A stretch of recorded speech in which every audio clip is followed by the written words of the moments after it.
ಸ್ವತಃ ನಿಮ್ಗೆ ಅನುಭವ ಆಯ್ತು, ಅದಾದ್ಮೇಲೆ ಇವಾಗ ಶುರು ಮಾಡಿದ್ರಿ ಅಂತ. ಖಂಡಿತ. ನಿಮ್ ಕಂಪ್ನಿಲಿ ಈಗ ಕಂಪ್ನಿ ನೇಮ್ ಏನು, ಎಷ್ಟು ಜನ ಕೆಲಸ ಮಾಡ್ತಿದ್ದಾರೆ ನಿಮ್ ಸೊ ಜೊತೆ? ವೆಲ್ತ್ ಆಲ್ಕೆಮಿಸ್ಟ್ ಫಿನಾನ್ಷಿಯಲ್ ಮ್ಯಾನೇಜ್ಮೆಂಟ್ ಅಂತ ಹೇಳಿ, ಸೊ ನಮ್ದು ಫಿನಾನ್ಷಿಯಲ್ ಅಡ್ವೈಸರಿ.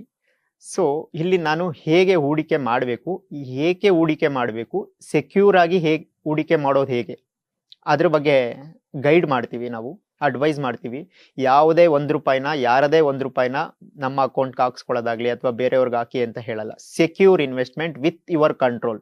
ನಿಮ್ಮ ಕಂಟ್ರೋಲ್ ಅಲ್ಲಿ ಯಾವುದೇ ಭಯ ಇಲ್ದಲೆ ಹೇಗೆ ಹೂಡಿಕೆ ಮಾಡಬೇಕು, ನಿಮ್ಮ ಪ್ರತಿ ₹1 ಇನ್ನೊಂದು ದುಡಿಯೋದು ಹೇಗೆ ಅಂತ ಹೇಳ್ಕೊಡ್ತೀವಿ. ಅದಕ್ಕೊಂದಷ್ಟು ಟೈಮ್ ಬೇಕು. ಬಟ್ ನೀವೊಂದು ತುಂಬಾ ಚೆನ್ನಾಗಿ ನಾನು ನಿಮ್ಮಲ್ಲಿ ಕೇಳಿದೆ, ನೀವಾಗ್ಲೇ 20ನೇ ವಯಸ್ಸಿಗೆ 4.5 ಲಕ್ಷ ಸೇವ್ ಮಾಡಿದ್ರಿ. ಬಟ್ ನನ್ಗೆ ಯಾರೋ ಒಬ್ರು ಹೂಡಿಕೆ ಮಾಡೋದು ಹೇಗೆ ಅನ್ನೋದು ಹೇಳ್ಕೊಟ್ಟಿದ್ರೆ ನನ್ನ ಹಣ ಡಬಲ್ ಆಗಿರೋದು ಅಂತ. ಸೊ ಹಾಗಾಗಿ ನಾನು ಹೇಮಂತ್ ಕುಮಾರ್ ಅವ್ರು ನೇರವಾಗಿ ಕೇಳ್ತೀನಿ, ಸೇವಿಂಗ್ಸ್ ಮತ್ತು ಹೂಡಿಕೆ ನಡುವಿನ ವ್ಯತ್ಯಾಸ. ತುಂಬಾ ಒಳ್ಳೆ ಪಾಯಿಂಟ್. ಅಂದ್ರೆ ನನ್ನ ತಂದೆ ತಾಯಿ ಅಥವಾ ನಮ್ಮೆಲ್ಲರ ತಂದೆ ತಾಯಿ ಹೇಳ್ಕೊಡೋದೇನು ಅಂದ್ರೆ ಸೇವಿಂಗ್ ಮಾಡು, ಉಳಿಸು ಅಂತ ಅಷ್ಟೇ. ಸೊ ಇವತ್ತಿನ ಕಾಲಮಟ್ಟಕ್ಕೆ ಹಿಂದೆ ನಡೀತಾ ಇತ್ತದು. ನನ್ನ ತಾತನ ಕಾಲದಲ್ಲಿ, ನನ್ನ ತಂದೆಯ ಕಾಲದಲ್ಲಿ ಸೇವ್ ಮಾಡಿದ್ರೆ ಸಾಕಾಗ್ತಿತ್ತು. ಗಳಿಕೆ, ಉಳಿಕೆ, ಹೂಡಿಕೆ. ಸೊ ಗಳಿಸಿದನ್ನ ಉಳಿಸ್ಕೊಂಡು ಹೋಗಿದ್ದಿದ್ರೆ ಸಾಕಾಗ್ತಿತ್ತು, ತುಂಬಾ ಚೆನ್ನಾಗಿ ಜೀವನ ನಡೆಸ್ಬೋದಿತ್ತು. ಬಟ್ ಇವತ್ತು ಹಾಗಲ್ಲ. ಇವತ್ತು ಸೇವ್ ಮಾಡೋದು ದಡ್ಡತನ. ಸೇವ್ ಮಾಡಿದ್ದನ್ನ ಹೂಡಿಕೆ ಮಾಡಿದ್ರೆ ಮಾತ್ರ ಇವತ್ತಿನ ಕಾಲಮಟ್ಟದಲ್ಲಿ ಬದುಕೋಕ್ಕಾಗೋದು.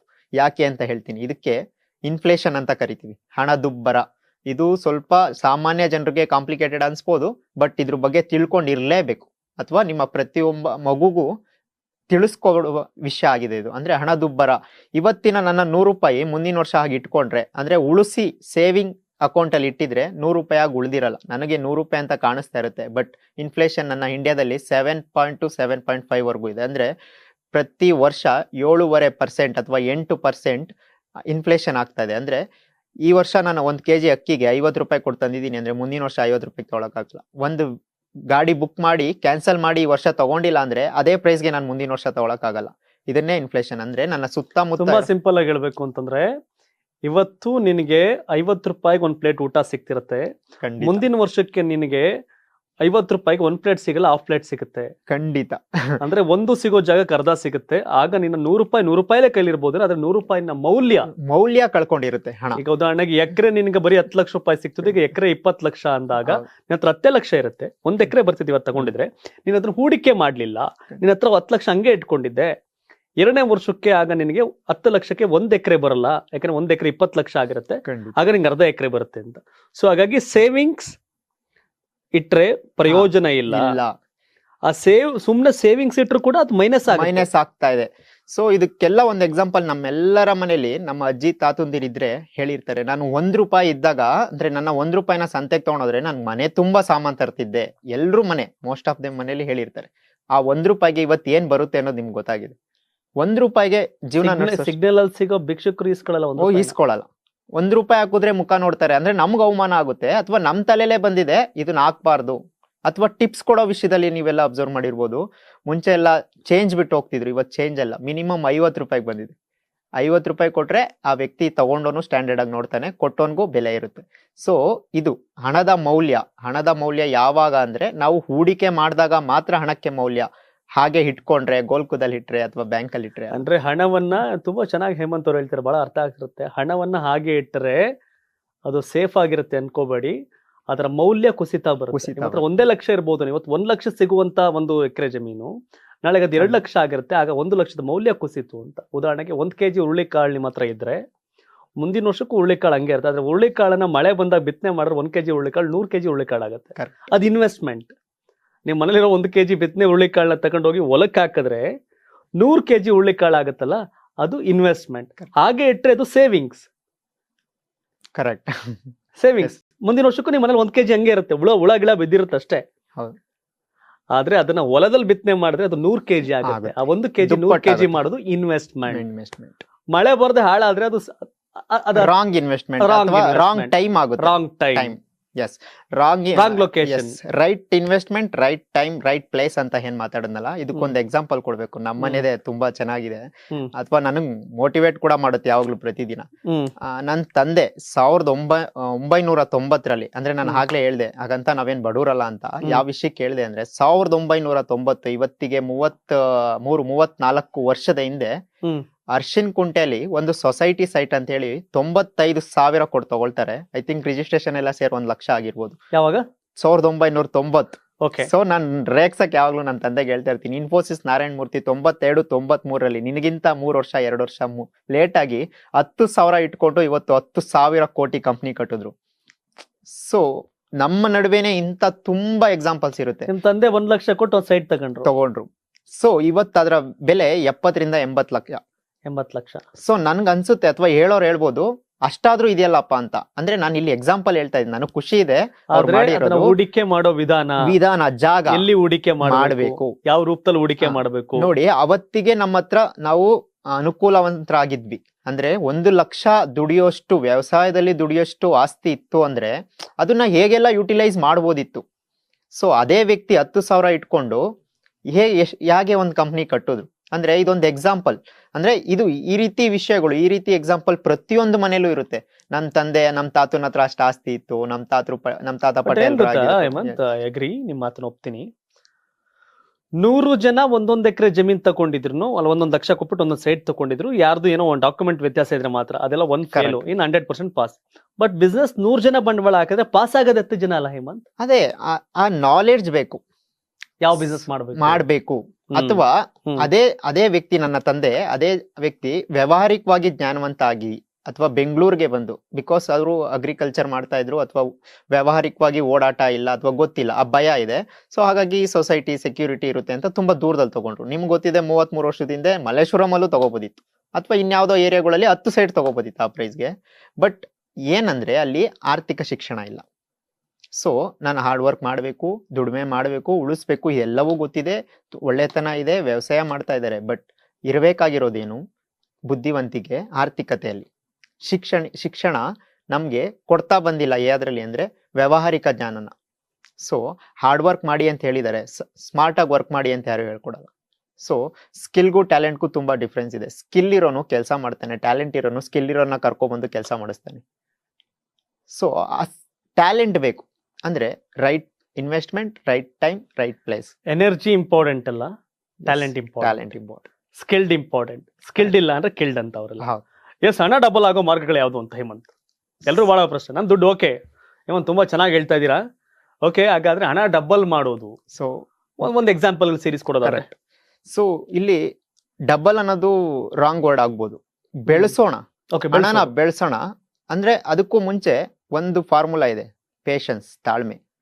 ನಾಳೆನೆ ಯಾವುದು ಡಬಲ್ ಆಗಕ್ಕಾಗಲ್ಲ, ಅಥವಾ ನಾಳೆನೆ ನಮ್ಗೆ ಸಕ್ಸಸ್ ಸಿಗಕ್ಕಾಗಲ್ಲ. ಅಂದ್ರೆ ಒಂದ್ ಸ್ಟ್ಯಾಟಿಸ್ಟಿಕ್ಸ್ ಹೇಳ್ಬಿಡ್ತೀನಿ, ಪ್ರತಿ ತಿಂಗಳು 2 ಲಕ್ಷ ಕೋಟಿ ಸ್ಕ್ಯಾಮ್ ರಿಜಿಸ್ಟರ್ ಆಗ್ತಾ ಇದೆ ನಮ್ಮ ಇಂಡಿಯಾದಲ್ಲಿ. 2 ಲಕ್ಷ ಕೋಟಿ. ಅದರಲ್ಲಿ 99% ವಿದ್ಯಾವಂತರದು.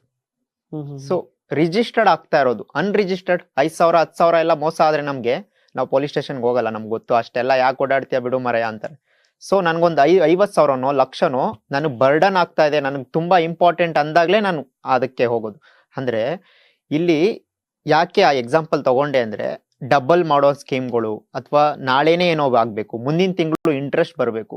ಸೊ ನಮ್ಮ ದೇಶದಲ್ಲಿ ಬಡ್ಡಿಗೆ ಸಾಲ ಕೊಡ್ತಾರಲ್ಲ, ರಿಕವರಿ ರೇಷಿಯೋ 96% ವಾಪಸ್ ಬರಲ್ಲ.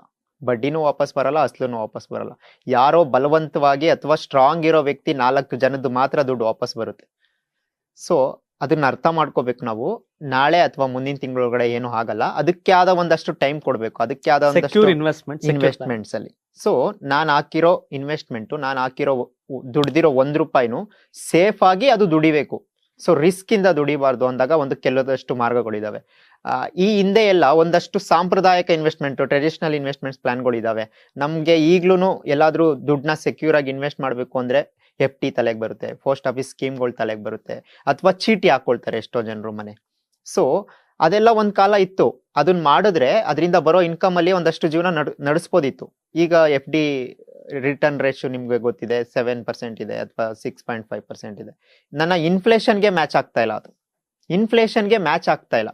ಸೊ ಈಗ ನಾವು ಹೇಗೆ ರಿಟರ್ನ್ ಕೊಡುವಂತ ಜಾಗಗಳನ್ನ ನೋಡ್ಬೇಕು ಅಂದಾಗ mutual funds, of course market risk ಇದೆ, ಅಲ್ಲಿ ಮೆನ್ಷನ್ ಮಾಡೇ ಮಾಡ್ತಾರೆ. ರಿಸ್ಕ್ ತಗೊಳ್ಳೇಬೇಕಾಗಿದೆ. ಇವತ್ತು ನಾನು ರಿಸ್ಕ್ ತಗೊಂಡ್ರೇನೆ ನಾಳೆ ಏನಾದ್ರೂ ಮಾಡೋಕ್ಕಾಗೋದು, ಅಥವಾ 4 ಜನರು ಮುಂದೆ ಜೀವನ ಕಟ್ಕೊಳಕ್ಕಾಗೋದು. ಸೊ ಮಾರ್ಕೆಟ್ ಇದೆ, ಸ್ಟಾಕ್ ಮಾರ್ಕೆಟ್. ಹಾಗಂತ ಸ್ಟಾಕ್ ಮಾರ್ಕೆಟ್ ನಾನು ಟ್ರೇಡಿಂಗ್ ಬಗ್ಗೆ ಮಾತಾಡ್ತಾ ಇಲ್ಲ, ಇನ್ವೆಸ್ಟ್ಮೆಂಟ್, ಹೂಡಿಕೆ. ಸೊ ಹೂಡಿಕೆ ಮಾಡೋದ್ರಿಂದ ನಾವು ರಿಸ್ಕ್ ನ ತಗೊಳ್ತಾ ಇದೀವಿ, ಬಟ್ ಆ ಗ್ರೋತ್ನು ಕಾಣ್ಬೋದು. ಸೊ ಲಾಂಗ್ ಟರ್ಮ್ ಯಾವಾಗ್ಲೂ ಈ ವರ್ಡ್ನ ನೆನ್ಪಿಟ್ಕೊಳ್ಳಿ, ಲಾಂಗ್ ಟರ್ಮ್ ಅಲ್ಲಿ ಮನಿ ಯಾವಾಗ್ಲೂ ಗ್ರೋತ್ ಆಗೇ ಆಗುತ್ತೆ. ಸೊ ಲಾಂಗ್ ಟರ್ಮ್ ಅಂದ ತಕ್ಷಣ ಈ ಟ್ಯಾಕ್ಸ್ ವರ್ಡಿಂಗ್ ಅಲ್ಲಿ ಮಾತಾಡ್ಬೇಕು ಅಂದ್ರೆ 1 year ಎಬೋ ಅಲ್ಲ. ಸೊ ನಿಜವಾದ ಲಾಂಗ್ ಟರ್ಮ್ ಅಂದ್ರೆ 6 to 7 years. 7 years ಎಬೋ ನಾನು ಯಾವ್ದಾದ್ರು ಒಂದು ಪ್ಲೇಸ್ ಅಲ್ಲಿ ಹೂಡಿಕೆ ಮಾಡಿದಾಗ ನನ್ನ ಮನಿ ಡಬಲ್ ಆಗೋ ಚಾನ್ಸಸ್ ಇದೆ. ಸೊ 100%ಗೆ 100%, ಅಥವಾ ನನ್ನ ₹1 ಆಗುತ್ತೆ. ಸೊ ಅಂತ ಪ್ಲಾಟ್ಫಾರ್ಮ್ಗಳು ಈಗಂತೂ ತುಂಬಾ ಇದಾವೆ. ಸೊ ಅದಕ್ಕೆ ರಿಸ್ಕು ಇರುತ್ತೆ, ರಿಸ್ಕ್ ತಗೋಬೇಕಾಗುತ್ತೆ. ಸೊ ಅದನ್ನ ನಾನು 1 by 1 ಹೇಳ್ತಾ ಹೋಗ್ತೀನಿ. ಎಸ್, ಬಹಳ ಜನಕ್ಕೆ ಕಾಡೋ ಪ್ರಶ್ನೆ, ನಮಗೆ life insurance, term insurance, mutual fund, health Correct. Insurance ಇವೆಲ್ಲ ಒಂದಷ್ಟು ಇನ್ಶೂರೆನ್ಸ್ ಸೆಗ್ಮೆಂಟ್ ಕೂಡ ಯೋಚನೆ ಮಾಡ್ತಾರೆ. ಇನ್ವೆಸ್ಟ್ಮೆಂಟ್ ಇನ್ಶೂರೆನ್ಸ್ ಅನ್ನೋದು ಇನ್ವೆಸ್ಟ್ಮೆಂಟ್ Yes. ಅಥವಾ ಸೆಕ್ಯೂರಿಟಿ ಏನು ಅಂತ? ಕೋರ್ಸ್ ಇದು ತುಂಬಾ ವ್ಯಾಲ್ಯೂಯಬಲ್ ಕ್ವಶನ್ ಕೇಳಿದ್ರಿ ಸರ್. ನಾವು ಈಗ ಮೊದಲ ಇನ್ವೆಸ್ಟ್ಮೆಂಟ್ ಹಂಗೆ ನಾವು ಇನ್ಶೂರೆನ್ಸ್ ಕಟ್ತಿದ್ವಿ, LIC Correct. ಕಟ್ತಾ ಇದೀವಿ, ಕರೆಕ್ಟ್. ತಿಂಗಳಿಗೆ ಎಷ್ಟು Still- ಕಟ್ತೀವಿ, ವರ್ಷಕ್ಕೆ ಎಷ್ಟು ಕಟ್ತೀವಿ ಅಂತ Still ಹೇಳೋರು ಇವತ್ತು premium. ಏನಾದ್ರೂ ಇನ್ವೆಸ್ಟ್ಮೆಂಟ್ ಮಾಡಿದೀರಾ ಅಂತ ನನ್ನ ಕ್ಲೈಂಟ್ಸ್ ಕೇಳಿದ್ರೆ ಹೌದು ಸರ್ LIC ಇದೆ ಅಂತ ಹೇಳ್ತಾರೆ. ಸೊ LIC ನಮ್ಮ ಜನರ ತಲೆ ಅಷ್ಟು ಪರಿಣಾಮ ಬೀರಿದೆ. ಸೊ ನಾನು ಆಗ್ಲೇ ಹೇಳಿದೆ, ಈ ಟ್ರೆಡಿಷನಲ್ ಪ್ಲಾನ್ಸ್ಗಳಲ್ಲಿ ಅದೊಂದು ಆ ವರ್ಗಕ್ಕೆ ಸೇರುತ್ತೆ.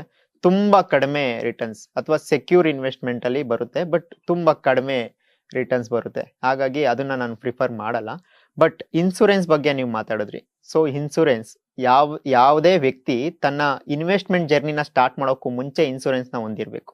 ಇನ್ಸೂರೆನ್ಸ್ ಅಲ್ಲಿ ಮೇಜರ್ 2 ಇನ್ಸೂರೆನ್ಸ್ ಟೈಪ್ಸ್ ಬರುತ್ತೆ, ಹೆಲ್ತ್ ಮತ್ತೆ ಲೈಫ್, ಆರೋಗ್ಯ ಮತ್ತೆ ಜೀವ. ಈ 2 ತುಂಬಾ ಇಂಪಾರ್ಟೆಂಟ್ ಮನುಷ್ಯಂಗೆ. ಸೊ ಈ 2ಕ್ಕೋಸ್ಕರನೇ ಜೀವನ ಪೂರ್ತಿ ಹೊಡೆದಾಡೋದು. ಅದಕ್ಕೆ ಬ್ರಿಡ್ಜ್ ಆಗಿ ನನ್ನ ಮನಿ ಬರುತ್ತೆ. ಸೊ ಹಾಗಾಗಿ ನಾನು ಈಗ ಇನ್ವೆಸ್ಟ್ಮೆಂಟ್ ಶುರು ಮಾಡ್ತಾ ಇದ್ದೀನಿ ಜರ್ನಿನ ಅಂತ ಅಂದಾಗ ನನ್ನ ಹೆಲ್ತ್ಗೆ ಏನೇ ಆದ್ರೂ ಒಂದಷ್ಟು ಕಂಪ್ನಿಗಳಿದಾವೆ ಜೀವ ವಿಮೆ ಕೊಡುವಂಥವು. ಸದ್ಯಕ್ಕೆ ಈಗ 24+ ಇನ್ಸೂರೆನ್ಸ್ ಕಂಪ್ನೀಸ್ ಇದಾವೆ.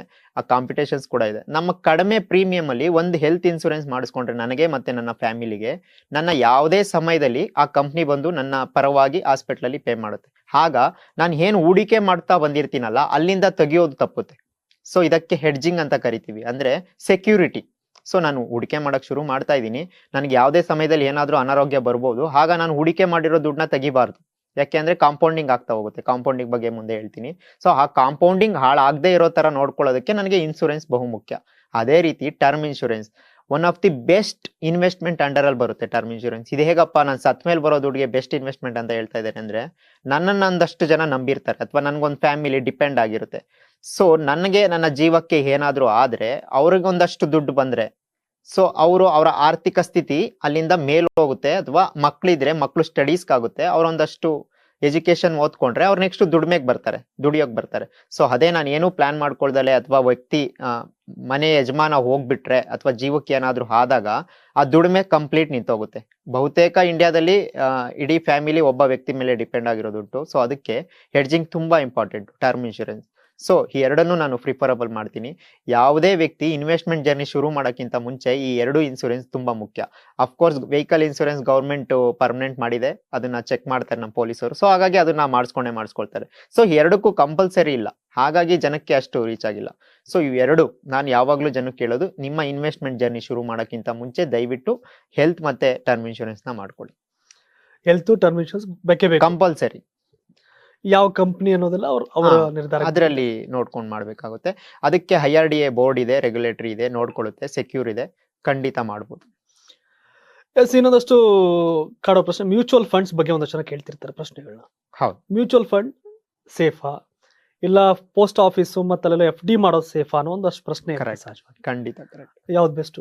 ಸೊ ನಾನು ಆಗ್ಲೇ ಹೇಳಿದೆ 2 ತರ ಇನ್ವೆಸ್ಟ್ಮೆಂಟ್ ಬರುತ್ತೆ, ಒಂದು ಟ್ರೆಡಿಷನಲ್, ಒಂದು market return. So mutual fund market return under ಅಲ್ಲಿ ಬರುತ್ತೆ. ಮಾರ್ಕೆಟ್ ಏನ್ ಕೊಡುತ್ತೋ, ಈ ವರ್ಷದ ರಿಟರ್ನ್ ಅಥವಾ ಈ ತಿಂಗಳ ರಿಟರ್ನ್ ಅಲ್ಲಿ ಮಾರ್ಕೆಟ್ ಹೇಗೆ ಮೂವ್ ಆಗಿದೆ ಅಥವಾ ಅದಾಗಿ ಗಳಿಸಿದೆಯಲ್ಲ ಅದ್ರ ಬೇಸ್ ಮೇಲೆ ಮ್ಯೂಚುವಲ್ ಫಂಡ್ ರಿಟರ್ನ್ಸ್ ಕೊಡುತ್ತೆ. ಆದ್ರೆ ಟ್ರೆಡಿಷನಲ್ ಪ್ಲಾನ್ಸ್ ಇವೆಲ್ಲ ಪೋಸ್ಟ್ ಆಫೀಸ್ ಮತ್ತೆ FD ಎಲ್ಲ ಫಿಕ್ಸ್ಡ್ ರಿಟರ್ನ್. ನಾನು ವರ್ಷಕ್ಕೆ ಇಷ್ಟು ಕೊಡ್ತೀನಿ ಅಂತ ಬಾಂಡ್ ಮಾಡ್ಕೊಟ್ಟಿರ್ತಾರೆ, ಅದರ ಮೇಲೆ ₹1 ಜಾಸ್ತಿ ಕೊಡಲ್ಲ, ₹1 ಕಮ್ಮಿ ಕೊಡಲ್ಲ. ಸೊ ಹಾಗಾಗಿ ಅದನ್ನ ನಾನು ಅಂದ್ರೆ ಹಿಂದೆ ನಡೀತಾ ಇತ್ತು, ಇವಾಗ ಅದು ಅಷ್ಟು ಒಳ್ಳೆ ಇನ್ವೆಸ್ಟ್ಮೆಂಟ್ ಅಂಡರ್ ಅಲ್ಲಿ ಬರಲ್ಲ. ಯಾಕೆ ಅಂದ್ರೆ ಅದು ಇನ್ಫ್ಲೇಷನ್ಗೂ ಮ್ಯಾಚ್ ಆಗ್ತಾ ಇಲ್ಲ. ಸೊ ಈಗ ಜನ ಸ್ವಲ್ಪ ಎಚ್ಚೆತ್ಕೊಂಡಿದ್ದಾರೆ. ಈಗ ಅದ್ರ ಸ್ಟ್ಯಾಟಿಸ್ಟಿಕ್ಸ್ ಹೇಳೋದಾದ್ರೆ 8% ಪೀಪಲ್ಸ್ ಮ್ಯೂಚುವಲ್ ಫಂಡ್ಸ್ ಅಲ್ಲಿ ಇನ್ವೆಸ್ಟ್ ಮಾಡ್ತಾ ಇದ್ದಾರೆ. ಓಕೆ, 8%. ನಾನು ಆಗ್ಲೇ ಹೇಳಿದೆ ಸಿಂಗಲ್ ಡಿಜಿಟ್. ಸೊ ಆರ್ಥಿಕ ಪರಿಸ್ಥಿತಿ ಹೇಗಿದೆ ಅನ್ನೋದಕ್ಕೆ ಎಕ್ಸಾಂಪಲ್. ಸೊ 100% ಅಲ್ಲಿ 8% ಜನ ಮಾರ್ಕೆಟ್ ಅಲ್ಲಿ ಅಥವಾ ಮ್ಯೂಚುವಲ್ ಫಂಡ್ ಅಲ್ಲಿ ಇನ್ವೆಸ್ಟ್ ಮಾಡಕ್ ಶುರು ಮಾಡಿದ್ದಾರೆ. ಸೊ ಅಲ್ಲಿಗೆ ಅರೌಂಡ್ 140 ಕೋಟಿಲಿ ಒಂದು 12 ರಿಂದ 13 ಕೋಟಿ ಜನ ಇನ್ವೆಸ್ಟ್ಮೆಂಟ್ ಮಾಡಕ್ ಶುರು ಮಾಡಿದ್ದಾರೆ. ಅಲ್ಲಿ ನಾವು ಟಿವಿ ಆಡ್ಸ್ ಅಲ್ಲಿ ಕೂಡ ನೋಡಿರ್ಬೋದು, 2015 ಇಂದ ಟಿವಿಲಿ ಮ್ಯೂಚುವಲ್ ಫಂಡ್ ನ ಪ್ರಮೋಟ್ ಮಾಡಕ್ ಬಿಟ್ಟಿದ್ದಾರೆ. ಯಾಕೆ ಅಂದ್ರೆ ಇದುವರೆಗೂ ಮ್ಯೂಚುವಲ್ ಫಂಡ್ ಶುರು ಆದಾಗಿಂದ ಇದುವರೆಗೂ ಯಾವುದೇ ಮ್ಯೂಚುವಲ್ ಫಂಡ್ ಕಂಪ್ನಿ ಕ್ಲೋಸ್ ಆಗಿಲ್ಲ, ಮತ್ತೆ ಯಾವುದೇ mutual fund company long term ಅಲ್ಲಿ ಲಾಸ್ ಆಗಿಲ್ಲ, ಲಾಂಗ್ ಟರ್ಮ್ ಅಲ್ಲಿ. ಸೊ ನಾನು ಇವತ್ತು ಹಾಕಿ ಮುಂದಿನ ತಿಂಗಳು ತಗೊಳ್ತೀನಿ ಅಂದ್ರೆ ಅಫ್ಕೋರ್ಸ್ ಲಾಸ್ ಆಗುತ್ತೆ, ಅಥವಾ ಲಾಭನೂ ಆಗಿರ್ಬೋದು. Market return. ಸೊ ಅಲ್ಲೊಂದು ಡಿಸ್ಕ್ಲೈಮರ್ ಇರುತ್ತೆ ಯಾವಾಗ್ಲೂ, ಮಾರ್ಕೆಟ್ ರಿಸ್ಕ್ ಅಂದ್ರೆ ನೋಡ್ಕೊಂಡು ಇನ್ವೆಸ್ಟ್ ಮಾಡಿ, ರಿಸ್ಕ್ ಇರುತ್ತೆ. ಹೌದು, ನನಗೆ ಹೈಯೆಸ್ಟ್ ರಿಟರ್ನ್ ಬೇಕು ಅಂದಾಗ ನನಗೆ ರಿಸ್ಕ್ ನ ಫೇಸ್ ಮಾಡೋ ಸಿಚುವೇಶನ್ ಬಂದೇ ಬರುತ್ತೆ. ಜಾಸ್ತಿ ರಿಸ್ಕ್ ಇದ್ದಾಗ ಜಾಸ್ತಿ ರಿಸಲ್ಟ್ ಬೇಕು ಅಂದ್ರೆ ಜಾಸ್ತಿ ರಿಸ್ಕ್ ತಗೋಬೇಕಾಗುತ್ತೆ. ರಿಸ್ಕ್ ಇರುತ್ತೆ ಅಲ್ಲಿ. And FD, post office related ಒಂದಷ್ಟು ಪ್ರೋಗ್ರಾಮ್ಸ್ ಬರ್ತಿರುತ್ತೆ. ಸೊ ಕಂಪ್ಯಾರಿಸನ್ ಬಂದಾಗ ಮ್ಯೂಚುವಲ್ ಫಂಡ್ ಅಂಡ್ FD, ಇವಾಗಲೇ FD ನಲ್ಲಿ compare to mutual fund risk ಜಾಸ್ತಿ, ರಿಟರ್ನ್ಸ್ ಕೂಡ ಜಾಸ್ತಿ.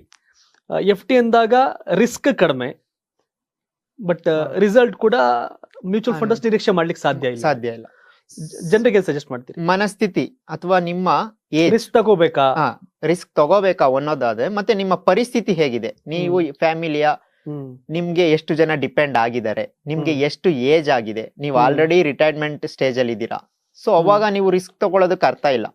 ಸೊ ಸೆಕ್ಯೂರ್ ಇದೀನಿ, ನಾನು ಒಳ್ಳೆ ಕೆಲಸದಲ್ಲಿದ್ದೆ, ರಿಟೈರ್ಡ್ ಆಗಿದ್ದೀನಿ, ನಾನು ಯಾಕೆ ಈಗ ರಿಸ್ಕ್ ತಗೊಳ್ಳಿ, ಆ ಮೈಂಡ್ ಸೆಟ್ ಅಲ್ಲಿ ಇದ್ದಾರೆ. ಸೊ ಅವರು ಪೋಸ್ಟ್ ಆಫೀಸ್ಗೆ ಹೋಗ್ಬೋದು, ಅಥವಾ ಇನ್ವೆಸ್ಟ್ಮೆಂಟ್ ಫಿಕ್ಸ್ಡ್ ಡೆಪಾಸಿಟ್ ಅಲ್ಲಿ ಇಟ್ಟು ಆರಾಮಾಗಿ ಪೀಸ್ಫುಲ್ ಲೈಫ್ ನ ಲೀಡ್ ಮಾಡ್ಬೋದು. ಬಟ್ ಈಗ ಯಂಗ್ಸ್ಟರ್, ನಾನು ಈಗ ಅರ್ನಿಂಗ್ ಮಾಡಕ್ ಶುರು ಮಾಡಿದೀನಿ, ಈಗೆಲ್ಲ ಒಳ್ಳೊಳ್ಳೆ ಸ್ಕಿಲ್ ಇರೋರ್ಗೆ ಅಥವಾ ಒಂದು ಗ್ರಾಜುಯೇಷನ್ ಆಗಿರೋರ್ಗೆ ಒಳ್ಳೊಳ್ಳೆ ಕಡೆ ಒಳ್ಳೊಳ್ಳೆ ಪ್ಯಾಕೇಜ್ ಸಿಗ್ತದೆ. ಇವತ್ತು ಮಹಿಳೆಯರು ಪುರುಷರು ಇಬ್ರು ಸಮಾನವಾಗಿ ದುಡಿಯೋ ಸ್ಟಾರ್ಟ್ ಮಾಡಿದ್ದಾರೆ. 20,000ದಲ್ಲಿ ನಿಮ್ ಜರ್ನಿ ಶುರು ಆಗ್ತಾ ಇದೆ ಅಂದ್ರೂ, 20,000ದಲ್ಲಿ ನಿಮ್ ಜರ್ನಿ ಶುರು ಆಗ್ತಾ ಇದೆ ಅಂದ್ರೂ, ನೀವು 10,000ನ ಅಂದ್ರೆ 50% ನಿಮ್ಮ ಗಳಿಕೆನ ಇನ್ವೆಸ್ಟ್ ಮಾಡ್ಬೋದು. ಮಾರ್ಕೆಟ್ ರಿಸ್ಕ್ ತಗೋಬಹುದು. ಅಂದ್ರೆ ಈಗ ರಿಸ್ಕ್ ತಗೊಳ್ಳಿಲ್ಲ ಅಂದ್ರೆ ಇನ್ಯಾವಾಗ, 20ನೇ ವರ್ಷದಲ್ಲಿ ರಿಸ್ಕ್ ತಗೊಳ್ಳಿಲ್ಲ ಅಂದ್ರೆ ಮತ್ತೆ ಇನ್ಯಾವಾಗ ತಗೊಳ್ತೀರಾ? ಸೊ ಮತ್ತೆ ಇನ್ಯಾವಾಗ ಶ್ರೀಮಂತರಾಗ್ತೀರಾ? ಸೊ ಹಾಗಾಗಿ ನೀವ್ ಯಾವಾಗ ಹೆಂಗ್ ಏಜ್ ಅಲ್ಲಿ ಅರ್ಲಿ ಇನ್ವೆಸ್ಟ್ಮೆಂಟ್ ಅಂತ ಕರಿತೀವಿ, ಯಾವಾಗ್ಲೂ ಅರ್ಲಿ ಇನ್ವೆಸ್ಟ್ಮೆಂಟ್, ನನ್ನ 500 ಆಗ್ಲಿ 1000 ಆಗ್ಲಿ ಬೇಗ ಶುರು ಮಾಡೋದು ತುಂಬಾ ಇಂಪಾರ್ಟೆಂಟ್. ಸೊ ಹಾಗಾಗಿ ಯಾರೆಲ್ಲ ಯೂತ್ಸ್ ಈಗ ದುಡಿಯಕ್ ಸ್ಟಾರ್ಟ್ ಮಾಡ್ತಾ ಇದಾರೆ, ನನ್ಗೆ ಸಜೆಷನ್ಸ್ ಕೊಡೋದಾದ್ರೆ, ಸೊ ನನ್ನ ಎಕ್ಸಾಂಪಲ್ನೇ ಕೊಟ್ಟೆ. ನನ್ನ ಕಾಲೇಜ್ ಟೈಮಲ್ಲಿ ಯಾರಾದ್ರೂ ಗೈಡ್ ಮಾಡೋರು ಇದ್ರೆ ಅನ್ನೋ ತರ, ಸೊ ನಾವ್ ಅಷ್ಟು ಅಪ್ಗ್ರೇಡ್ ಆಗಿರ್ಲಿಲ್ಲ. ಬಟ್ ಇವತ್ತು ತುಂಬಾ ಅಂದ್ರೆ ಕೈಯಲ್ಲಿ ಮೊಬೈಲ್ ಏನಿದೆಯಲ್ಲ, ಅದು ಎಲ್ಲಾನು ಹೇಳ್ಬಿಡುತ್ತೆ, ಒಳ್ಳೇದು ಕೆಟ್ಟದ್ದು ಎಲ್ಲಾನು. ನಾನು ಯಾವ್ದನ್ನ ಚೂಸ್ ಮಾಡ್ತೀನಿ ಅನ್ನೋದು ಇಂಪಾರ್ಟೆಂಟ್. ಸೊ ಒಂದು ಯೂಟ್ಯೂಬ್ ಅಲ್ಲಿ, ಒಂದು ಗೂಗಲ್ ಅಲ್ಲಿ ಸರ್ಚ್ ಮಾಡಿದ್ರೆ ಯಾವ್ದು ಬೆಟರ್ ಇನ್ವೆಸ್ಟ್ಮೆಂಟ್, ಯಾವ್ದಕ್ಕೆ ಹೋಗ್ಬೋದು ಅಂತ. ಸೊ ನೀವು ಕಾಲೇಜ್ ಟೈಮಲ್ಲೂ ಶುರು ಮಾಡ್ಬೋದು. ಸೊ ನನಗೆ ಗೊತ್ತು ಕಾಲೇಜ್ ಟೈಮಲ್ಲಿ ಹುಡುಗರ ಹತ್ರ ಎಷ್ಟು ದುಡ್ಡು ಇರುತ್ತೆ. ಸೊ ಹಾಗಾಗಿ ಅಲ್ಲಿಂದಾನೇ ಶುರು ಮಾಡ್ತಾ ಬಂದ್ರೆ ಆ ಟೈಮಲ್ಲಿ ರಿಸ್ಕ್ ತಗೋಬಹುದು. ಅವರೆಲ್ಲರೂ ಏಜ್ ಬಿಲೋ 30 ಯಾರಿರ್ತಾರೆ ಅಥವಾ 35 ಆ ರೇಂಜ್ ಅಲ್ಲಿ ಯಾರಿರ್ತಾರೆ, ಅವ್ರೆಲ್ರು ಮಾರ್ಕೆಟ್ ಏನ್ ರಿಟರ್ನ್ ಕೊಡುತ್ತಲ್ಲ ಆ ರಿಸ್ಕ್ಗೆ ಚೂಸ್ ಮಾಡಬಹುದು ಅವ್ರ ಇನ್ವೆಸ್ಟ್ಮೆಂಟ್. ನಾನು ಬಹಳಷ್ಟು ವಿಡಿಯೋದಲ್ಲಿ ನೋಡಿದೀನಿ, ಸುಧಾಮೂರ್ತಿ ಅವ್ರು ಮಾತಾಡ್ತಿರ್ತಾರೆ, ಇನ್ಫೋಸಿಸ್ ಸುಧಾಮೂರ್ತಿ ಅವರು ಒಂದಷ್ಟು ಜನಲ್ಲ ಎಮರ್ಜೆನ್ಸಿ ಫಂಡ್, ತುರ್ತು ನಿಧಿಯನ್ನ ಬಳಸ್ಕೊಂಡು ಬಿಸ್ನೆಸ್ ಕಂಟ್ರಿ ಆದವರು ಬಹಳ ಚೆನ್ನಾಗಿದ್ದಾರೆ, ಕಷ್ಟ ಸಮಯನ ಪಾಸ್ ಮಾಡಿದ್ರು ಬಹಳ ಚೆನ್ನಾಗಿದ್ದಾರೆ. ಸೊ ಒಬ್ಬ ವ್ಯಕ್ತಿಗೆ ಈ ತುರ್ತು ನಿಧಿ, ಈ secret fund and emergency fund ಏನಂತ ಕರಿತೀವಲ್ಲ ನಾವು, ಅದೆಷ್ಟು ಇಂಪಾರ್ಟೆಂಟ್ ಅಂತ. ಎಮರ್ಜೆನ್ಸಿ ಫಂಡ್ ಈ ಬೇಸಿಕ್ ಫಾರ್ಮುಲಾ ಅಂತ ಏನ್ ಹೇಳಿದೆ, ಪ್ರಿನ್ಸಿಪಲ್ಸ್, ಈ ಫಿನಾನ್ಷಿಯಲ್ ಪ್ರಿನ್ಸಿಪಲ್ಸ್ ಅಲ್ಲಿ ಬಹು ಮುಖ್ಯ ಪಾತ್ರ ಅದು. ಈ insurance, life insurance, term insurance ಹೇಗೆ ಹೇಳ್ತಾ ಬಂದು, ಹಾಗೆ ಎಮರ್ಜೆನ್ಸಿ ಫಂಡ್ ಅನ್ನೋದು ಈಗ ಜನಕ್ಕೆ ಅದೊಂದು ಕಾನ್ಸೆಪ್ಟ್, ಹೊಸ ಕಾನ್ಸೆಪ್ಟ್ ಅನಿಸುತ್ತೆ. ಬಟ್ ಬಹಳ ಹಿಂದೆ ಹೋದ್ರೆ ನಮ್ಮ ಅಮ್ದಿರೆಲ್ಲ ಅದೇ ಮಾಡ್ತಾ ಬರ್ತಿದ್ರು, ಬಟ್ ಇಂಡೈರೆಕ್ಟ್ಲಿ ಮಾಡ್ತಿದ್ರು. ಅಂದ್ರೆ ಮನೆ ನಡ್ಸೋಕೆ ವ್ಯವಹಾರಿಕವಾಗಿ ಡಬ್ದಲ್ಲಿ ಇಟ್ಟಿರೋದು, ಹಾಸಿಗೆ ಕೆಳಗಡೆ ಇಟ್ಟಿರೋದು, ಬೀರುಲ್ ಎಲ್ಲೋ ಒಂದ್ ಕಡೆ ಇಟ್ಟಿರೋದು, ಇದೆಲ್ಲವೂ ಎಮರ್ಜೆನ್ಸಿಗೆ ಆಗ್ತಿತ್ತು. ಬಟ್ ಅದು ಯಾಕೆ ಬಹಳ ಮುಖ್ಯ ಅನ್ನೋದಕ್ಕೆ ಈಗ ನಮ್ 4 ವರ್ಷದ ಹಿಂದೆ ನಮಗ್ ಬಂದಿದ್ ಕೊರೋನಾನೇ ಪಾಠ ಕಲ್ಸೋಗಿದೆ. ಸೊ ಯಾರನ್ನ ಯಾವಾಗ ಕೆಲಸದಿಂದ ತೆಗೆದ್ರು ಅಂತ ಗೊತ್ತಾಗ್ಲಿಲ್ಲ, ಯಾರು ಯಾವಾಗ ಬೆಂಗಳೂರು ಬಿಟ್ಟು ಊರ್ಗ್ ಹೋದ್ರು ಅಂತ ಗೊತ್ತಾಗ್ಲಿಲ್ಲ. ಯಾಕೆ ಅಂದ್ರೆ ಯಾರ ಕೈಲೂ ಎಮರ್ಜೆನ್ಸಿ ಅಂತ ಒಂದಷ್ಟು ಫಂಡ್ ಅಥವಾ ಒಂದಷ್ಟು ದುಡ್ಡು ಇರ್ಲಿಲ್ಲ. ಸೊ ನಾಳೆ ಏನು ಅನ್ನೋ ಯೋಚನೆ ಇರ್ಲಿಲ್ಲ, ಇವತ್ತಿಗೆ ದುಡ್ಡು ಬರ್ತಾ ಇತ್ತು, ಬದುಕ್ತಾ ಇದ್ರು. ಸೊ ಇಲ್ಲಿ ಸಮಾಜದಲ್ಲಿ 4 ಕ್ಲಾಸಸ್ ಬರ್ತವೆ, ವರ್ಗಗಳು ಬರ್ತವೆ. Poor, middle class, rich, elite peoples ಅಂತ ಕರಿತೀವಿ. ಪೂರ್ ಪೀಪಲ್ಸ್ ಅಥವಾ ಮಿಡಲ್ ಕ್ಲಾಸ್ ಪೀಪಲ್ಸ್ಗೆ ಆ ಕಾನ್ಸೆಪ್ಟ್ ಗೊತ್ತಿಲ್ಲ. ಅಂದ್ರೆ ಅವ್ರ ಹತ್ರ ಬ್ಯಾಂಕ್ ಬ್ಯಾಲೆನ್ಸ್ ಇರಲ್ಲ ಅಥವಾ ಇನ್ವೆಸ್ಟ್ಮೆಂಟ್ಸ್ ಇರಲ್ಲ, ಇವತ್ತಿಗೆ ಬದುಕ್ತಾ ಇರ್ತಾರೆ. ಪೂರ್ ಪೀಪಲ್ಸ್ ನಮ್ಗೆ ಇವತ್ತು ಊಟಕ್ಕಾದ್ರೆ ಸಾಕು ಅನ್ನೋರು ಇರ್ತಾರೆ. ಮಿಡಲ್ ಕ್ಲಾಸ್ ಅವರು ಊಟಕ್ಕೆ ಚೆನ್ನಾಗಿರುತ್ತೆ, ಬಾಡಿಗೆ ಮನೇಲಿ ಇರ್ತಾರೆ, ಬಟ್ ಮುಂದಿನ ದಿನಗಳ ಗತಿ ಏನು ಅಂತ ಗೊತ್ತಿಲ್ಲ, ಯಾವಾಗ ಬೇಕಾದ್ರೂ ರಿಸ್ಕ್ ಬರ್ಬೋದು ಅವ್ರಿಗೆ. ಬಟ್ ಅಂತ ವರ್ಗಗಳಿಗೆ ನಾನು ಯಾವಾಗ್ಲೂ ಹೇಳೋದು, ಸೊ ನೀವೊಂದಷ್ಟು ಎಮರ್ಜೆನ್ಸಿ ಫಂಡ್ಗಳನ್ನ ಇಟ್ಕೋಬೇಕು. ಅಂದ್ರೆ ಒಂದ್ ಎಕ್ಸಾಂಪಲ್, ನಿಮ್ಮ 6 ತಿಂಗಳು ಸಂಬಳ ಇಂಟು ಕೂಡಿದ್ರೆ ಎಷ್ಟು ಬರುತ್ತೆ? ಸೊ ಯಾರೋ ಒಬ್ಬ ವ್ಯಕ್ತಿಗೆ 30,000 ಸಂಬಳ ಬರ್ತಾ ಇದ್ದಾನೆ, 1,80,000 ಅಥವಾ 2 ಲಕ್ಷನ ಯಾವಾಗ್ಲೂ ಒಂದ್ ಕಡೆ ಎತ್ತಿಟ್ಕೊಳ್ಳೋದು ಮೀನ್ಸ್ ಮನೇಲಿ ಇಟ್ಕೊಳ್ಳೋದಲ್ಲ, ಫಿಕ್ಸ್ಡ್ ಡೆಪಾಸಿಟ್ ಇರೋದು ಅಥವಾ ಮ್ಯೂಚುವಲ್ ಫಂಡ್ ಅಲ್ಲಿ ಫಿಕ್ಸ್ಡ್ ರಿಟರ್ನ್ಸ್ ಕೊಡೋ ಫಂಡ್ಸ್ಗಳಿದಾವೆ, ELSS ಅಂತ ಬರ್ತವೆ, ಅಲ್ಲೆಲ್ಲ ಇಟ್ಟಿದ್ರೆ ಅಲ್ಲೊಂದು ಇಷ್ಟು ಗ್ಯಾರಂಟಿ ರಿಟರ್ನ್ಸ್ ಕೊಡುತ್ತೆ, ಬಟ್ ರಿಸ್ಕ್ ಇರಲ್ಲ. ಸೊ ಆಗ ನಮ್ಗೆ ಯಾವುದೇ ಎಮರ್ಜೆನ್ಸಿ ಸಿಚುವೇಶನ್ ಅಲ್ಲಿ ಅದನ್ನ ಯುಟಿಲೈಸ್ ಮಾಡ್ಕೋಬಹುದು. ಆಗ ನಾವು ಹಿಂದೆ ಹೋಗಲ್ಲ, ಅಂದ್ರೆ ಈಗಿರೋ ಸ್ಥಿತಿಯಿಂದ ಹಿಂದೆ ಹೋಗಲ್ಲ, ಕಾಪಾಡುತ್ತೆ ಆ ದುಡ್ಡು ನಮ್ಮನ್ನು. ಸೊ ಹಾಗಾಗಿ ಎಮರ್ಜೆನ್ಸಿ ಫಂಡ್ ತುಂಬಾ ಇಂಪಾರ್ಟೆಂಟ್. ಎಸ್, ಬಹಳಷ್ಟು ವಿಷಯಗಳನ್ನ ಪ್ರಸ್ತಾಪ ಮಾಡ್ತಾ ಹೋಗ್ತಾ ಇದ್ದೀರಿ, ಏನು ಎತ್ತ ಅಂತ. ಫಿನಾನ್ಷಿಯಲ್ ಲಿಟರಸಿ, ಫಿನಾನ್ಷಿಯಲ್ ಅವೇರ್ನೆಸ್ಸು, ಆರ್ಥಿಕ ಶಿಕ್ಷಣ ಎಷ್ಟು ಇಂಪಾರ್ಟೆಂಟು ಅಂತ. ಬಟ್ ಈಗ ಸ್ಟಾಕ್ ಮಾರ್ಕೆಟ್ ಬಂದಾಗ ಅದ್ರ ಬಗ್ಗೆ ಬಹಳಷ್ಟು ಪ್ರಶ್ನೆಗಳಿದೆ ಅಷ್ಟೇ. ಯಾಕಂದ್ರೆ ಮಾರ್ಕೆಟ್ ದಿಢೀರ್ನೆ ಕುಸ್ತೋದಂಥದ್ದು ನಾವು ಕಣ್ಮುಂದೆ ನೋಡ್ತಾ ಇದೀವಿ. ಸೊ ರಕ್ತಪಾತ ಮಾರ್ಕೆಟ್ ಅನ್ನೋ ಟೈಪ್, ಅಂದ್ರೆ ಲೈಕ್ ಆ ಮಟ್ಟಿಗೆ ಕೋವಿಡ್ ಟೈಮಲ್ಲಿ ಕುಸಿತು, ಅದಾದ್ಮೇಲೆ ದೊಡ್ಡ ಮಟ್ಟಕ್ಕೆ ರೈಸ್ ಆಗಿತ್ತು, ಮತ್ತೆ ಮಾರ್ಕೆಟ್ ಕುಸಿತಾರೋ ಸನ್ನಿವೇಶಗಳು. ಸೊ ಈ ವಿಷಯ ಬಂದಾಗ ಸ್ಟಾಕ್ ಮಾರ್ಕೆಟ್ಗೆ ಹೋಗೋರು ಯಾವ ರೀತಿಯ ಸ್ಟಡಿ ಮಾಡಬೇಕು, ಎಂತವ್ರು ಹೋಗ್ಬೇಕು ಅಂತ? ಇವತ್ತಿನ ಪರಿಸ್ಥಿತಿಗೆ ಬಹಳ ಒಳ್ಳೆ ಕ್ವಶನ್ ಇದು. ಅದ್ರ ಬಿಹೇವಿಯರ್ ಇದು, ಈಗ ಏನ್ ಹೇಳಿದ್ರಲ್ಲ ನೀವು, ಅದ್ರ ಬಿಹೇವಿಯರ್ ಅಂದ್ರೆ ಲಾಸ್ಟ್ 40 ವರ್ಷದಿಂದ ಈ ತರ ಸಿಚುವೇಶನ್ ತುಂಬಾ ಸಲ ಆಗಿದೆ, ಅಥವಾ ಎವ್ರಿ 4 to 5 years ಮಾರ್ಕೆಟ್ ಹೀಗೆ ಬಿಹೇವ್ ಮಾಡ್ತಾನೆ ಬಂದಿದೆ. ಅಂದ್ರೆ ಇದು ಹೊಸ ಇನ್ವೆಸ್ಟರ್ಸ್ ನ ಮಾರ್ಕೆಟ್ ಕರ್ಕೋಬೇಕಲ್ಲ. ಈಗ ಮಾರ್ಕೆಟ್ ಒಂದೇ ಸಮ ಮೇಲ್ ಹೋಗ್ತೇನೆ ಇದ್ರೆ, ಪ್ರೈಸ್ ಜಾಸ್ತಿ ಆಗ್ತೇನೆ ಇದ್ರೆ ಇನ್ವೆಸ್ಟ್ ಮಾಡೋರು ಯಾರು? ಸೊ ಅಥವಾ ಇನ್ವೆಸ್ಟ್ ಮಾಡಿರೋರ್ಗೆ ಲಾಭ ಆಗ್ತೇನೆ ಹೋದ್ರೆ ಅವ್ರಿಗೆ ಆ ಮಾರ್ಕೆಟ್ ಕೆಳಗಡೆ ಬರುತ್ತೆ ಅನ್ನೋ ರುಚಿನೂ ತೋರ್ಸೋರು ಯಾರು? ಸೊ ಹಾಗಾಗಿ ಮಾರ್ಕೆಟ್ ನ ಗ್ಯಾಂಬ್ಲಿಂಗ್ ಅಂತಾನು ಹೇಳ್ತಾರೆ, ಅಥವಾ ಮಾರ್ಕೆಟ್ ಸರಿ ಇಲ್ಲ ಅಂತಾನು ಹೇಳ್ತಾರೆ. ಮಾರ್ಕೆಟ್ ನ ನಂಬ್ಕೊಂಡು ಬದುಕ್ತಾ ಇರೋರು ತುಂಬಾ ಜನ ಇದ್ದಾರೆ. ಸೊ ನಾನು ನಿಮ್ಗೆ ಪ್ರಪಂಚದ ಟಾಪ್ 10 ಶ್ರೀಮಂತರು ಅಂತ ಯಾರನ್ನಾದ್ರೂ ಹೇಳಿದ್ರೆ ಯಾರಾದ್ರೂ ಒಂದಿಬ್ರು ಹೆಸರು ಹೇಳ್ಬೋದಾ ನೀವು? ಸಹಜವಾಗಿ ಪ್ರಪಂಚ ಅಂದಾಗ ಬಫೆಟ್ ನಾವು ವಾರನ್ ಬಫೆಟ್ ಇದು ಮಾಡ್ತೀವಿ, ಹೇಳಲೇಬೇಕಾಗುತ್ತೆ. ಮುಖೇಶ್ ಅಂಬಾನಿ ಅವರು ಕೂಡ ಇದ್ದಾರೆ, ಅದಾನಿ ಕೂಡ ಇದ್ದಾರೆ. ಸೊ ಇವ್ರೀಗ ಇನ್ನೊಂದು 4 ಜನ ಹೆಸರನ್ನ ಹೇಳಿದ್ರಿ, ಅವರ ಶ್ರೀಮಂತಿಕೆನ ಹೇಗ್ ಅಳಿತೀರಾ ಸರ್ ನೀವು? ಅವರ ಸಂಪತ್ತು ಏನಿದೆ ಅದ್ರ ಮೇಲೆ ಅಳಿತೀವಿ. ಆ ಸಂಪತ್ತು ಎಲ್ಲಿದೆ? ಬಹುತೇಕ ಎಲ್ಲ ಸ್ಟಾಕ್ ಮಾರ್ಕೆಟ್ ಅಲ್ಲೇ ಇದೆ. ಸೊ ಸ್ಟಾಕ್ ಮಾರ್ಕೆಟ್ ಪ್ರಪಂಚದ 10 ಜನ ಟಾಪ್ 10 ಅಂತ ಪಟ್ಟಿ ಮಾಡಿದ್ರೆ ಅವರ ಸಂಪತ್ನ ನಾವ್ ಹೇಗ್ ಅಳಿತೀವಿ ಅಂದ್ರೆ ಸ್ಟಾಕ್ ಮಾರ್ಕೆಟ್ ಅಥವಾ ಅವರ ಹೆಸರಲ್ಲಿರೋ ಶೇರ್ಸ್ ಮೇಲೆ. ಸೊ ಹಾಗಾಗಿ ನಾವು ಶ್ರೀಮಂತರಾಗ್ಬೇಕು ಅಥವಾ ಶ್ರೀಮಂತರು ಪಟ್ಟಿಗೆ ಸೇರ್ಬೇಕು ಅಂದ್ರೆ ಹೂಡಿಕೆ ಮಾಡ್ಲೇಬೇಕು, ಸ್ಟಾಕ್ ಮಾರ್ಕೆಟ್ ಅಲ್ಲಿ ಹೂಡಿಕೆ ಮಾಡ್ಲೇಬೇಕು. ನಮ್ಮ ಇಡೀ ದೇಶದ ಆರ್ಥಿಕತೆನ ಇನ್ನೊಂದು ಕಂಟ್ರಿ ಅಳಿಯೋದು ನಮ್ಮ ಸೆನ್ಸೆಕ್ಸ್ ಮೇಲೆ. ಸೆನ್ಸೆಕ್ಸ್ ಅಂದ್ರೆ ಟಾಪ್ 30 ಕಂಪ್ನೀಸ್ ನ ತಗೊಂಡು ಒಂದು ಸೆನ್ಸೆಕ್ಸ್ ಅಂತ ಮಾಡಿರ್ತಾರೆ. ಸೊ ಹಾಗಾಗಿ ನಾವು ಟಾಪ್ 10 ಶ್ರೀಮಂತರನ್ನೇ ನಾವು ಶ್ರೀಮಂತಿಕೆನ ಯಾವ್ದ್ರಿಂದ ಅಳಿತೀವಿ ಅಂದ್ರೆ ಸ್ಟಾಕ್ಸ್ ಅಲ್ಲಿ ಅವರ ಶೇರ್ಸ್ ಎಷ್ಟಿದೆ ಅಂತ. ಅಂದ್ರೆ ಅಂಬಾನಿದು 8 ಲಕ್ಷ ಕೋಟಿ ಇದೆ ಅಂತ ಹೇಳ್ತೀವಿ. 8 ಲಕ್ಷ ಕೋಟಿ ಅವನು ಕ್ಯಾಶ್ ಇಟ್ಕೊಂಡಿಲ್ಲ, ಅಥವಾ ಲ್ಯಾಂಡ್ ಇಟ್ಕೊಂಡಿಲ್ಲ, ಅಥವಾ ಗೋಲ್ಡ್ ಇಟ್ಕೊಂಡಿಲ್ಲ, ಶೇರ್ಸ್ ಇಟ್ಕೊಂಡಿದ್ದಾನೆ. ಸೊ ಹಾಗಾಗಿ ಪ್ರತಿಯೊಬ್ಬ ವ್ಯಕ್ತಿನೂ, ನಮ್ಮ ಇಂಡಿಯಾದ ಪ್ರತಿಯೊಬ್ಬ ವ್ಯಕ್ತಿನೂ ಯಾವತ್ತು ಸ್ಟಾಕ್ಸ್ ಅಲ್ಲಿ ಶೇರ್ಸ್ ಅಲ್ಲಿ ಹೂಡಿಕೆ ಮಾಡಕ್ ಬರ್ತಾನಲ್ಲ, ಹೂಡಿಕೆ ನಾನು ಹೇಳ್ತಾ ಇದೀನಿ, ಇನ್ವೆಸ್ಟ್ಮೆಂಟ್, ಲಾಂಗ್ ಟರ್ಮ್ ಇನ್ವೆಸ್ಟ್ಮೆಂಟ್ ಮಾಡಕ್ ಬರ್ತಾನಲ್ಲ, ಅವತ್ತು ನಮ್ಮ ದೇಶದ ಆರ್ಥಿಕತೆ ದ್ವಿಗುಣ ಆಗುತ್ತೆ. ಇವತ್ತೇನಿದೆಯಲ್ಲ ಇದರ 100 ಪಟ್ಟು ಜಾಸ್ತಿ ಆಗುತ್ತೆ. ಸೊ ಪ್ರತಿಯೊಬ್ಬ ವ್ಯಕ್ತಿಗೂ, ಪ್ರತಿಯೊಬ್ಬ ಮಗುಗೂ ಸ್ಟಾಕ್ ಮಾರ್ಕೆಟ್ ಬಗ್ಗೆ ಕಲಿಸ್ಬೇಕು. ಯಾವ್ದ್ರ ಬಗ್ಗೆ ಅಂದ್ರೆ ಹೂಡಿಕೆ ಮಾಡೋದ್ರ ಬಗ್ಗೆ, ಹೇಗ್ ವರ್ಕ್ ಆಗುತ್ತೆ, ಕಂಪ್ನಿ ಅಂದ್ರೆ ಏನು, ಶೇರ್ಸ್ ಅಂದ್ರೆ ಏನು, ಯಾಕೆ ನಾವು ಹೂಡಿಕೆ ಮಾಡ್ಬೇಕು, ಡಿಮ್ಯಾಟ್ ಅಕೌಂಟ್ ಅಂದ್ರೆ ಏನು, ಎಷ್ಟು ಸೆಕ್ಯೂರ್ ಆಗಿ ವರ್ಕ್ ಆಗುತ್ತೆ, ಅದನ್ನ ಹ್ಯಾಂಡ್ಲ್ ಮಾಡ್ತಾ ಇರೋ ಸೆಬಿ ಅಂದ್ರೆ ಏನು.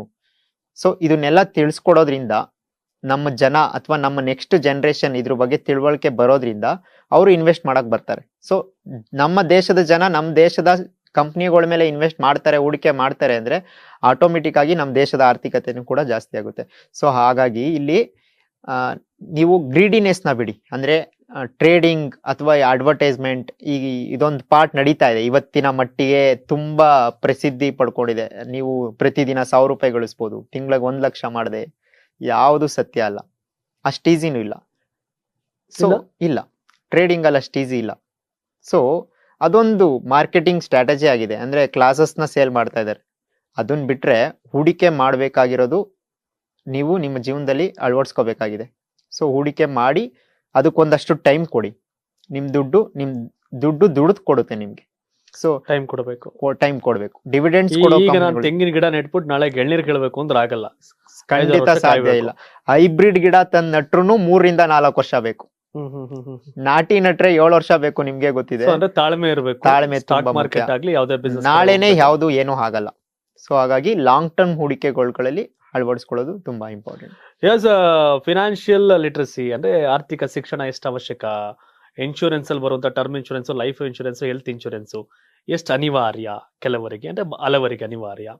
ಜೊತೆಗೆ mutual fund, F D, post office related ಅದರೆಲ್ಲ ಕತೆಗಳೇನು, ಇನ್ನು ಸ್ಟಾಕ್ ಮಾರ್ಕೆಟ್ ರಿಸ್ಕ್ ಏನು, ಇವೆಲ್ಲವೂ ಕೂಡ ಸ್ಪಷ್ಟವಾಗಿ ಹೇಳಿದ್ರಿ. ಅಂತಿಮವಾಗಿ ಕೆಲವರಿಗೆ ಬೇಕಾದವ್ರು ರೀಚ್ ಆಗಿರುತ್ತೆ, ಇನ್ನು ಕೆಲವರು ತಿಳ್ಕೊಳ್ಳೋ ಕಡೆ ಗಮನ ಕೊಡ್ತಿರ್ತಾರೆ.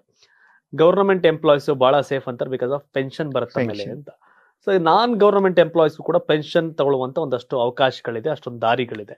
ಸೊ ಪೆನ್ಷನ್ ಸ್ಕೀಮ್ ಎಷ್ಟು ಅನಿವಾರ್ಯ ಜನರಿಗೆ ಅಂತ ತಿಳಿಸಬಹುದಾ ಅಂತ? ಖಂಡಿತ.